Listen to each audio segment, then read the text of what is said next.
नमस्कार साथियों, मैं योगेश महरिया क्लासेज के यूट्यूब चैनल पर आप सभी का तहे दिल से हार्दिक अभिनंदन करता हूं। हम बात कर रहे हैं सती निवारण अधिनियम 1987 के बारे में और आज हम बात करने वाले हैं इससे संबंधित धाराओं के बारे में। तो चलिए सबसे पहले हम इससे संबंधित धाराओं के बारे में टू द पॉइंट एग्जाम के दृष्टिकोण से जितने भी सवाल बनते हैं उन सभी को कवर करते हुए आगे बढ़ते हैं। चलिए शुरू करते हैं। देखिए, सबसे पहले हम बात करें इससे सती निवारण अधिनियम में हमने 5 अध्यायों की बात की थी। पहला अध्याय हम बात करें भाग 1 प्रारंभ, तो इससे संबंधित हमने जो धाराओं की बात की थी तो ये धारा 1 व 2 संबंधित धाराएं कौन कौन सी हैं प्रारंभ से, धारा 1 व 2। हम बात करें सती कर्म से संबंधित अपराधों के लिए दंड का प्रावधान करती हैं, कौन कौन सी धाराएं करती हैं, धारा 3, धारा 4 और धारा 5। इसके साथ ही सती कर्म से संबंधित अपराधों के निवारण के लिए कलेक्टर व जिला मजिस्ट्रेट की शक्तियों का प्रावधान करती हैं, तो ये करती हैं धारा 6, धारा 7 और धारा 8, 3 धाराएं करती है। इसी के साथ विशेष न्यायालय का प्रावधान करती हैं धारा 9, 10, 11, 12, 13 और 14, यानी कि 9 से लेकर 14 तक जो धाराएं हैं वो विशेष न्यायालय के प्रावधानों से संबंधित हैं। प्रकीर्ण यानी कि इनके अतिरिक्त अन्य जो प्रावधान है वो हम बात करें धारा 15 से लेकर 22 तक हम बात करें, सारे के सारी इन धाराओं के मध्य में बात की गई है। तो चलिए अब हम शुरू करेंगे धारा 1 से, ठीक है।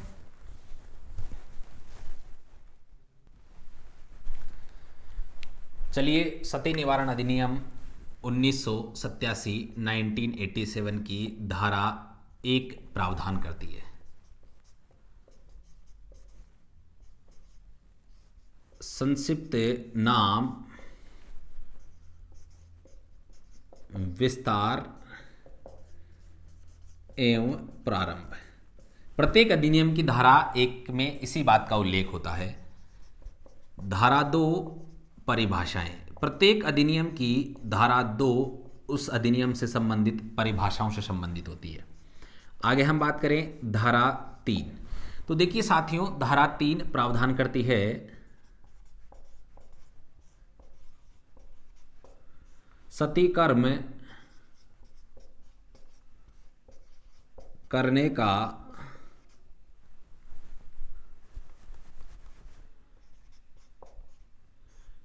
प्रयत्न करने पर दंड। आगे हम बात करें धारा 4,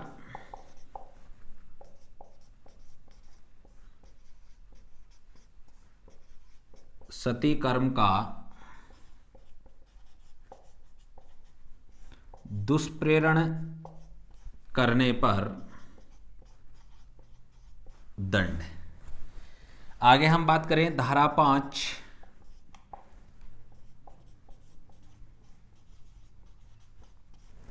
सती कर्म को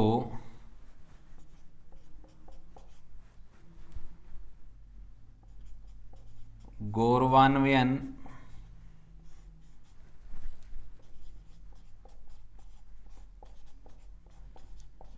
करने पर दंड।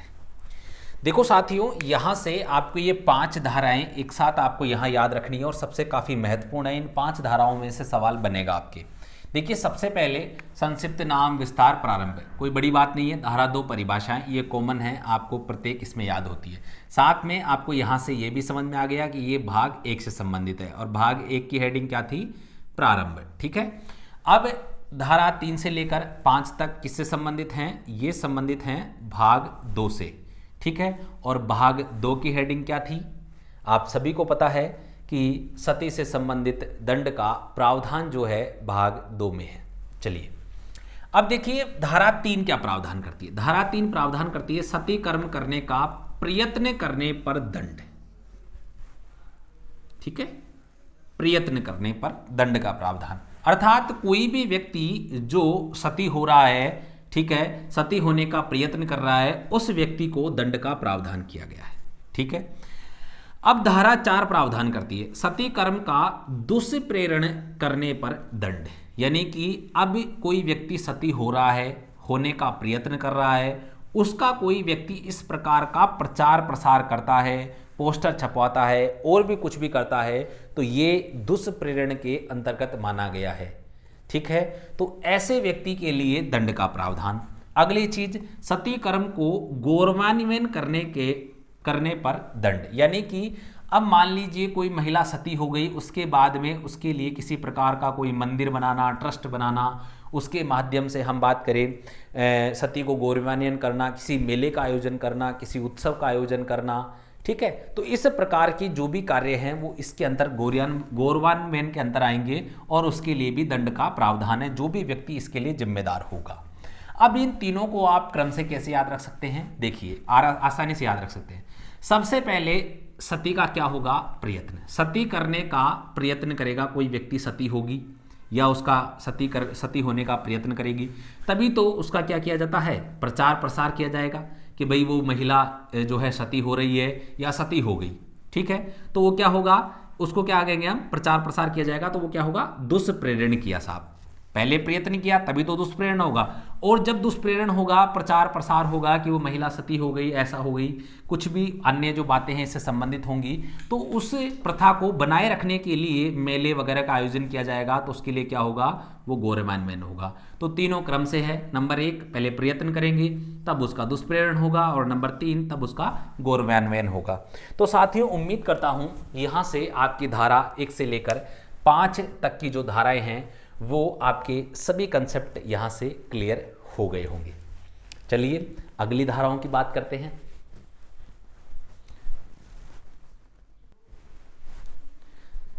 धारा 6,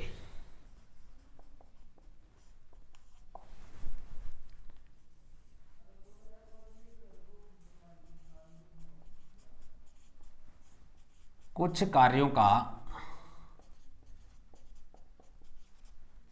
प्रतिषेध करने की शक्ति। धारा 7,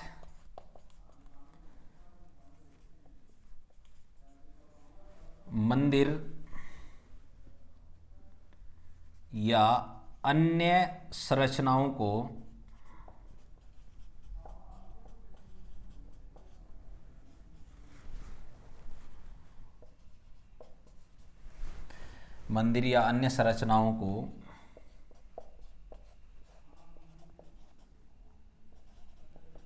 हटाने संबंधी शक्ति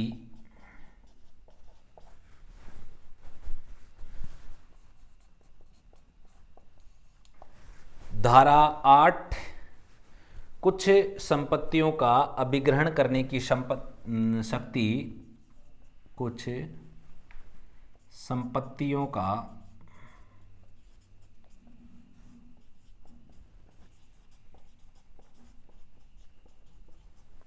अभिग्रहण करने की शक्ति। देखो साथियों, सबसे पहले तो आपको ये चीज पता है कि धारा 6 से लेकर 8 तक 6, 7, 8 जो हैं भाग 3 से संबंधित हैं, और भाग 3 सती प्रथा से संबंधित अपराधों के लिए अपराधों के निवारण के संबंध में जिला कलेक्टर व मजिस्ट्रेट को शक्तियां प्रदान करता है। तो ये तीनों शक्तियां किसकी हैं, एक तो हम बात करें कलेक्टर की है, वह जिला मजिस्ट्रेट की, यानी कि जिला मजिस्ट्रेट को ये सभी शक्तियां प्राप्त हैं। पहला, कुछ कार्यों का प्रतिषेध करने की शक्ति। प्रतिषेध कौन से कार्यों को, देखिए यदि किसी जिला कलेक्टर को इस प्रकार की सूचना मिलती है या जिला मजिस्ट्रेट को कि भाई कहीं पे कोई महिला सती हो रही है और इससे संबंधित सूचना जिला कलेक्टर के पास पहुंच जाती है, तो जिला कलेक्टर उस सती प्रथा के संबंध में जो भी कार्यक्रम वहां आयोजन किया जाने वाला था उस पर पूर्णतः पाबंदी लगा दी जा सकती है, उसको रोका जा सकता है, ठीक है। ऐसा कार्यक्रम आयोजित न करने की अनुमति नहीं दी जाएगी, ठीक है। तो इस प्रकार से ऐसा कोई कार्यक्रम जो आयोजित किया जाएगा सती को गौरवान्वित करने के संबंध में होगा, उसके दुष्प्रेरण से संबंधित होगा, उन सभी कार्यों को हम कह सकते हैं कि जिला कलेक्टर के द्वारा प्रतिषेध किया जा सकता है, ठीक है। अगला, धारा 7, मंदिर या अन्य संरचनाओं के हटाने संबंधी शक्ति। यानी कि कुछ मंदिर हो सकते हैं, कुछ ऐसी संरचनाएं हो सकती हैं जो सती से संबंधित हो, सती की स्मृति में बनाई गई हो, उनका निर्माण किया गया हो। तो ऐसे जितने भी मंदिर होंगे, कोई संरचनाएं होंगी, चाहे उसकी छत हो या नहीं हो, तो भी हम बात करें जिला कलेक्टर या मजिस्ट्रेट के द्वारा इस प्रकार की जो है संरचनाओं को हटाया जा सकता है, ठीक है। आगे हम बात करें धारा 8। धारा 8 कुछ संपत्तियों का अभिग्रहण करने की शक्ति। देखिए, अब इसके संबंध में मान लीजिए सती से संबंधित कोई संस्था बनाई, कोई ट्रस्ट बनाई, इस प्रकार की किसी संपत्ति का अर्जन किया गया है, उसके नाम से बनाया गया है, तो ऐसी सभी संपत्तियों को जो है जिला कलेक्टर के द्वारा अभिग्रहण किया जा सकता है और इसकी रिपोर्ट न्यायालय को दी जाती है। ठीक है, तो यहाँ पर आपकी जो ये 3 धाराएं हैं वो जिला कलेक्टर और जो हम बात करें जिला मजिस्ट्रेट की शक्तियों का प्रावधान करती हैं साथियों। अब हम बात करेंगे धारा 9 से लेकर 14 तक, जो प्रावधान करेंगी विशेष न्यायालय का और विशेष न्यायालय की शक्तियों का, उसके कार्यों का और अपीलीय अधिकारिता का। तो चलिए उनकी भी हम बात कर लेते हैं। उम्मीद करता हूं आपको समझ में आ रहा होगा।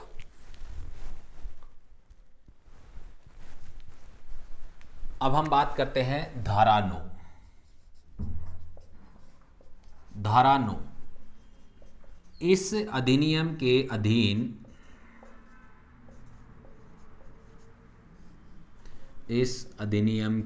अधीन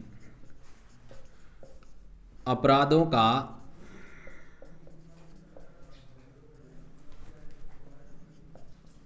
विचारण।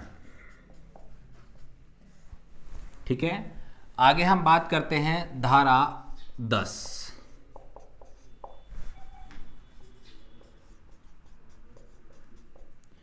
विशेष लोक अभियोजक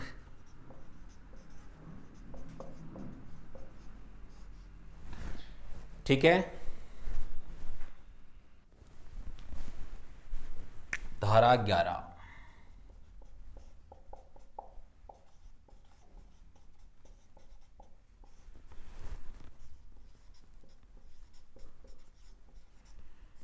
विशेष न्यायालय की प्रक्रिया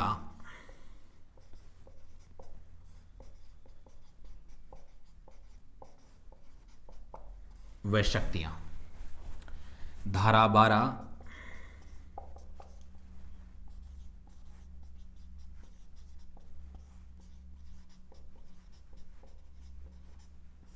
विशेष न्यायालय की अन्य अपराधों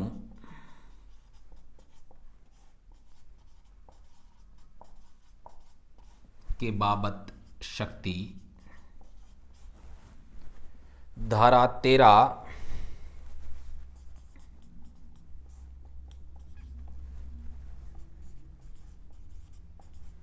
निधि या संपत्ति का संहरण। धारा 14 अपील। तो साथियों देखो, सबसे पहले तो आपकी जो है धारा 9 से लेकर 14 तक जो है भाग हम बात करें 3 से संबंधित है, सॉरी भाग 4 से संबंधित है। और भाग 4 जो आपका है उसकी हेडिंग क्या थी? विशेष न्यायालय।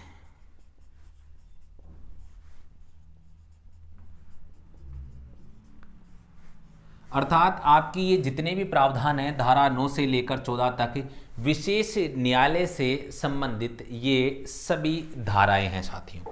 अब देखिए, इसमें सबसे पहले यदि हम बात करें बड़े ही सरल व आसान भाषा में, धारा 9 इस अधिनियम के अधीन अपराधों का विचारण करने के लिए राज्य सरकार द्वारा विशेष न्यायालयों की स्थापना का प्रावधान धारा 9 में किया गया है।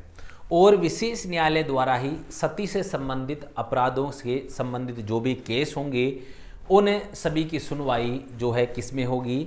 विशेष न्यायालय के अंतर्गत होगी साथियों। धारा 10 विशेष लोक अभियोजक, यानी कि साथियों यहां हम बात करें विशेष न्यायालय जो स्थापित किए जाएंगे सतियों से संबंधित जो अपराध होंगे उनकी सुनवाई करने के लिए। सती प्रथा से संबंधित जो भी व्यक्ति इस प्रकार के अपराध करेगा उस व्यक्ति की सुनवाई विशेष न्यायालय में होगी। तो उसके लिए धारा 10 के अंदर हम बात करें विशेष लोक अभियोजक, यानी कि सरकार की तरफ से एक सरकारी वकील, जिसको आप कहते हैं लोक अभियोजक जो होता है, जिसको हम सरकारी वकील के रूप में जानते हैं कोर्ट में, तो उसकी नियुक्ति की जाएगी और वो होगा विशेष लोक अभियोजक के रूप में वह जाना जाएगा। लेकिन उसकी नियुक्ति राज्य सरकार द्वारा की जाएगी और उच्चतम न्यायालय के न्यायाधीश से परामर्श करने के बाद में ही इस प्रकार के व्यक्ति की जो नियुक्ति है विशेष लोक अभियोजक के रूप में की जाएगी। लेकिन विशेष लोक अभियोजक उसी व्यक्ति को नियुक्त किया जाएगा जो व्यक्ति 7 साल तक हम बात करें अधिवक्ता यानी कि वकील के रूप में काम कर चुका हो, या जिसको सरकार के अधीन 7 साल तक किसी भी पद पर जिसको विधि विशेष से संबंधित विशेष ज्ञान रखता हो, उस व्यक्ति को जो हम बात करें विशेष लोक अभियोजक के रूप में नियुक्त किया जाएगा। यानी कि ठीक है, विशेष न्यायालय के लिए विशेष लोक अभियोजक की नियुक्ति। चलिए आगे बात हम करते हैं धारा 11। धारा 11 विशेष न्यायालय की प्रक्रिया व शक्तियों का वर्णन करती है। अब ये विशेष न्यायालय स्थापित किए जाएंगे, इनकी प्रक्रिया कैसी होगी, तो देखो साथियों इसकी शक्तियां कौन सी होंगी, तो मैं आपको सीधा बता दूं, विशेष न्यायालय को वे सभी शक्तियां प्राप्त होंगी जो एक सेशन कोर्ट को, सेशन न्यायालय को प्राप्त होती हैं। और जिस प्रकार से एक सेशन न्यायालय अपना अपराधों का विचारण करने के लिए जिस प्रक्रिया का अनुसरण करता है, वे सभी प्रक्रियाएं यहाँ पर हम बात करें विशेष न्यायालय द्वारा सती कर्म से संबंधित जो अपराध होंगे उनसे संबंधित सुनवाई के लिए अपनाई जाएंगी। चलिए आगे हम बात करते हैं धारा 12 विशेष न्यायालय की अन्य अपराधों के बाबत शक्ति, यानी कि अब ऐसा व्यक्ति जो सती कर्म से संबंधित अपराधों के रूप में अभियुक्त है और वो किसी अन्य मामले में भी अभियुक्त बनाया गया है, तो उसकी सुनवाई भी ये विशेष न्यायालय कर सकता है और संबंधित अपराध के लिए उसे दंड की सजा सुना सकता है। आगे हम बात करें धारा 13 निधि या संपत्ति का संहरण। ऐसा व्यक्ति जो सती कर्म से संबंधित है और उसका दुष्प्रेरण किया, उसने गौरवान्वयन किया या ऐसे सती कर्म से संबंधित किसी कार्य में उसको दोषी ठहराया गया, अपराध सिद्ध होता है, तो न्यायालय के द्वारा उसकी संपत्ति भी जब्त की जा सकती है या उसको पैतृक संपत्ति में जो है बंटवारा या हिस्सा लेने से रोका जा सकता है, या उसके द्वारा किसी भी प्रकार कोई ट्रस्ट संस्था वगैरह बनाई गई है जो जिला मजिस्ट्रेट द्वारा जिला मजिस्ट्रेट के द्वारा धारा 8 के तहत हमने जो बात की थी कि संपत्तियों का अभिग्रहण, तो उसके तहत यहाँ पर धारा 13 के अंतर्गत कार्रवाई की जा सकती है। चलिए धारा 14 अपील का अधिकार। यदि सेशन कोर्ट ने सती कर्म से संबंधित किसी भी प्रकार के किसी भी अपराध के लिए कोई सजा सुना दी है, तो उस सजा के विपरीत आप अपील उच्च न्यायालय में कर सकते हैं, यानी कि हाई कोर्ट में कर सकते हैं। लेकिन यह अपील जिस दिन फैसला आया उसके 30 दिन के भीतर होनी चाहिए। तो उम्मीद करता हूं यहां तक कि धारा 14 तक के आपके जो प्रावधान हैं, जो कंसेप्ट हैं, वो आपके क्लियर हो गए होंगे साथियों। तो चलिए अब धारा 15 से आगे की जो धाराएं हैं उनके बारे में हम बात करते हैं साथियों।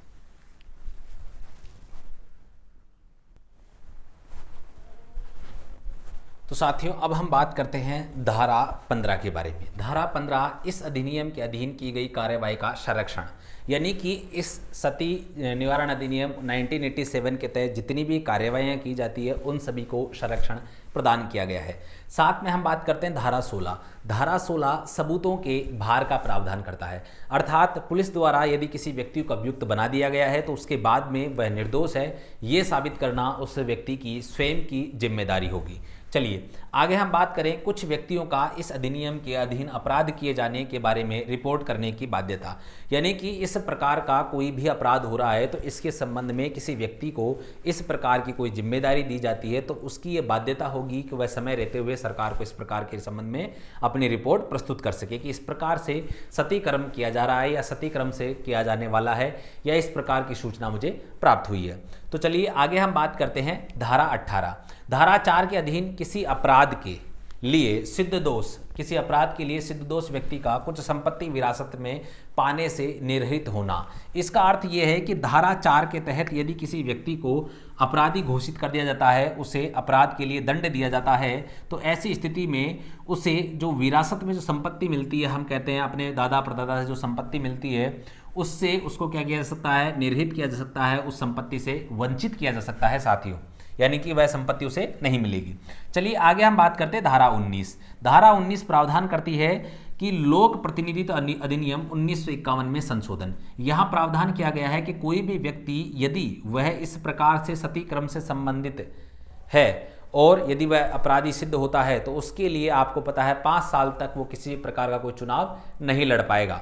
ठीक है, आगे हम बात करें धारा 20 अधिनियम का अध्यारोही प्रभाव होना और धारा 21 नियम बनाने की शक्ति और धारा 22 विद्यमान विधियों का निरसन।